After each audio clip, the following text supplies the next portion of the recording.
Avui volem parlar de la figura dels secretaris municipals. Dissabte es van fer els exàmens per cobrir vacants a alguns ajuntaments de forma interina, sobretot en aquelles poblacions que tenen menys ciutadans. Aconseguir, per exemple, una subvenció per l'Ajuntament o controlar la companyia de la llum són només algunes de les funcions que té un secretari municipal. De seguida les repassem, en parlarem avui ben bé del que fa un secretari o secretària municipal.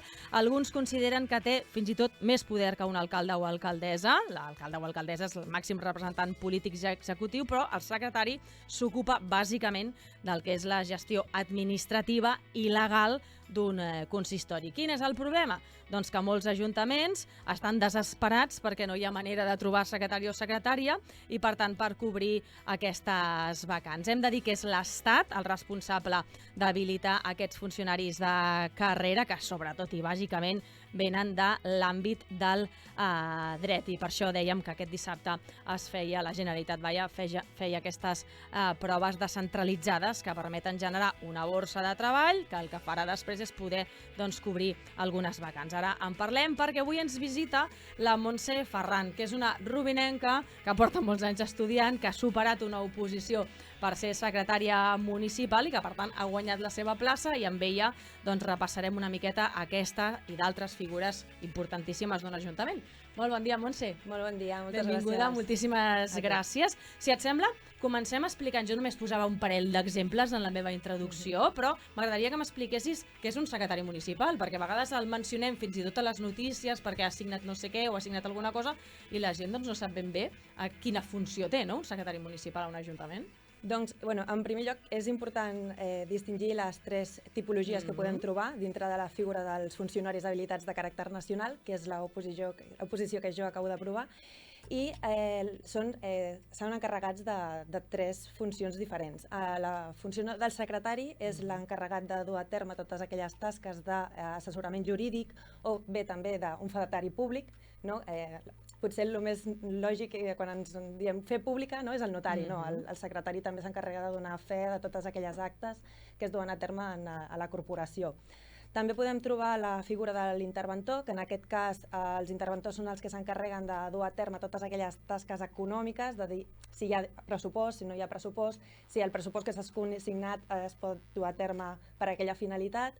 I aquesta funció de l'interventor es pot dur també amb caràcter previ a la realització de material del pagament, no? És com, per exemple, a l'hora de fer una subvenció. Les finalitats són correctes, estan conforme a la llei, això es fa abans de fer el pagament, però també hi ha un control posterior, un cop s'ha realitzat el pagament, per comprovar si s'han dut a terme totes les tasques amb aquella finalitat, no? I després també trobem la tasca del tresorer, que el tresorer, per fer un símil, seria com el banquer, és el que s'encarrega del manejo i custòdia de los fondos i valores, així com també de realitzar els pagaments de l'Ajuntament conforme a la normativa vigent. Clar, què passa? Que en els municipis petits, fins a 5.000 habitants, clar, no es poden ficar les tres figures perquè representa que no hi ha recursos econòmics per proveir a les tres. I llavors es crea una figura, que seria el secretari interventor, que s'encarrega de les funcions, no? Aleshores, clar, aquestes figures sí que s'estructuren en tres classes, que seria classe de tercera fins a 5.000 habitants, que seria la del secretari interventor, de 5.001 a 20.000 seria de classe de segona, que en aquests dos casos pots accedir per una oposició lliure, no és mai concurs oposició, o sigui, cap mèrit et serveix. I en el cas de classe de segona sí que també pots accedir des de la classe de tercera per promoció interna.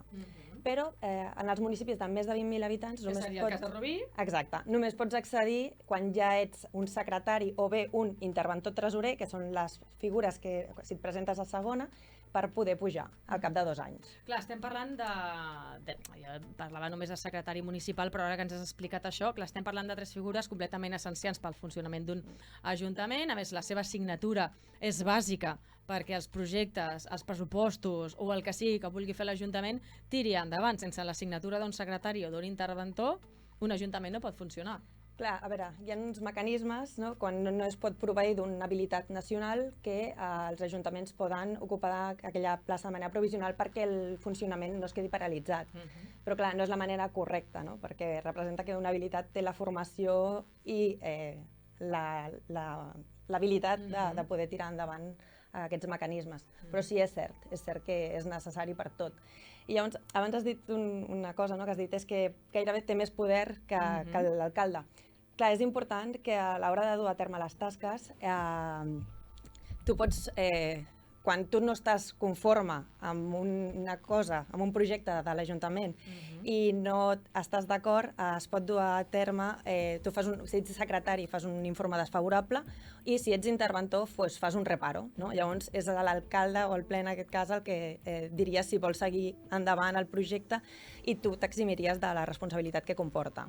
Clar, de fet, avui en parlem perquè aquest cap de setmana ha estat notícia el fet de tenir o no tenir secretari municipal. Com deia al començar, hi ha moltes poblacions, en aquest cas més petites, que estan tenint molts problemes per poder cobrir aquestes vacants de secretari municipal. A mi m'agradaria que expliquessis la teva pròpia experiència perquè la gent vegi el que costa arribar fins aquí, perquè no és fàcil guanyar una plaça ni de secretari, ni d'interventor, ni de tresorer, però en el teu cas de secretària municipal. Explica'ns una mica com ha anat en el teu cas. Doncs jo vaig començar fa gairebé 5 anys a opositar el tema amb el tema del Covid, van haver uns anys que no van sortir convocatòria i aleshores s'ha prolongat en el temps. La veritat que el prolongar-se comporta un desgast emocional molt gran perquè jo sempre dic, no es tracta tant de capacitat sinó de constància i disciplina, no? Aquest tipus d'oposició.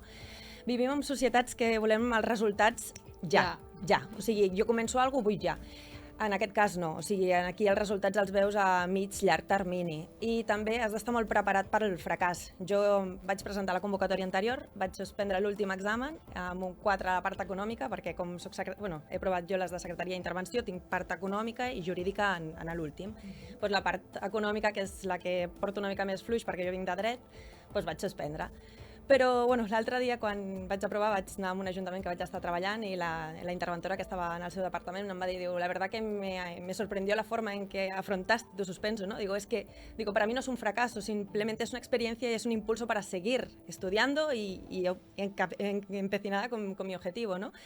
Però què passa, no? Que molta gent es frustra i llavors ho deixen. Crec que no, que també és molt important tindre un bon preparador, una persona que t'acompanya en aquest procés, que et marca els objectius i que està al final al teu costat recolzant-te. Jo me'n recordo l'any passat que ho entenia, perquè el procés selectiu són 3 fases. El primer és un examen d'una composició, que jo què sé, per exemple, et diuen la llei de transparència en l'àmbit de les entitats locals. I tu has d'escriure. Tot el que pensis que pot anar relacionat, ho escrius. És com una selectivitat, però a saco. A saco, sí.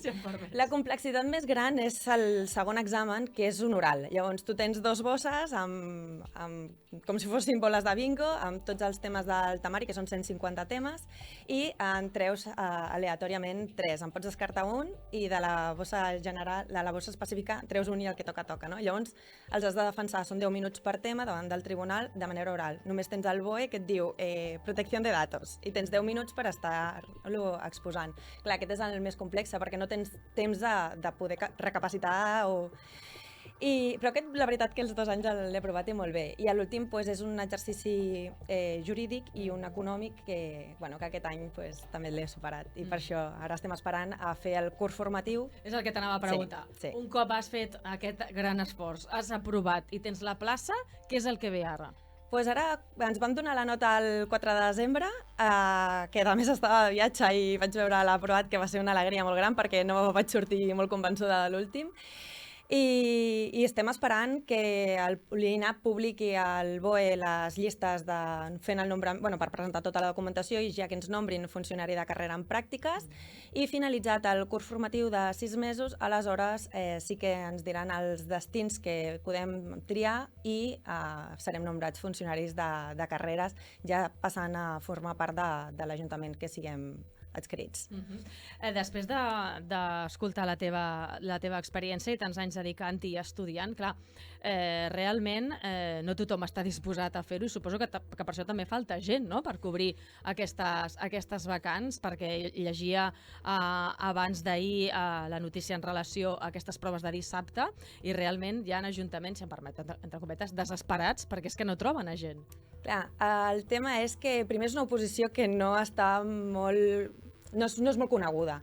Clar. També puc dir l'anècdota, no? Perquè quan em vaig apuntar per preparar-me l'últim examen era un grup de secretaris interventors que volien promocionar per promoció interna a categoria de segona i un dia em va dir tot indignat, no? Diu, es que cuando me han presentado en una reunión de que yo era el secretario me han pedido un café, no? I llavors, clar, moltes vegades el nom pues, no va a compàs amb la responsabilitat que comporta. També jo crec que és un problema el tema dels municipis que tenim a Espanya, que a Espanya hi ha més de 8.100 municipis, dels quals, m'he apuntat, 4.986 tenen menys de 1.000 habitants. Clar, això al final, el funcionament de l'Ajuntament és com d'una casa, no? Si tothom vol tindre una casa per 1.000, la meva parella, una altra casa, tots tenim cotxe, al final les despeses s'incrementen. Si hi hagués, jo crec, una fusió de municipis, no? Almenys amb el funcionament, crec que seria molt bona tècnica per optimitzar els recursos. Però sí, jo crec que per donar a conèixer aquesta oposició seria inclús anar a les universitats, que va ser com jo ho vaig conèixer, va vindre un secretari i bueno, t'obre oportunitats i també dir a la gent que no hi hagi frustració si no s'aconsegueix a curt termini, perquè es pot treure en un any, si no es treballa, és una oposició que és factible perquè són 154 temes comparats amb notaria o judicatura que són 300 i pico, però és constància, o sigui, constància. També s'ha de dir que abans sí que ja estava restringit per unes carreres concretes, ara no, ara es pot accedir des de qualsevol tipus de carrera que sigui d'A1. Vale, no cal que hagis fet dret per entendre'ns, no? Clar, a veure, és cert que, per exemple, una persona que hagi estudiat INEF a l'hora dels tecnicismes li serà molt més complexa, però jo dic que a la vida no hi ha res impossible i si tu vols alguna cosa és qüestió d'aconseguir-ho i de lluitar-ho, no? Doncs, Montse Ferran, moltíssimes gràcies per venir-nos a explicar aquesta figura que, com dèiem, no? És una miqueta desconeguda, i la d'interventor i tresorer també, i molta sort. Felicitats, clar, evidentment, i molta sort a partir d'ara. Moltíssimes gràcies, Montse, que vagi molt bé.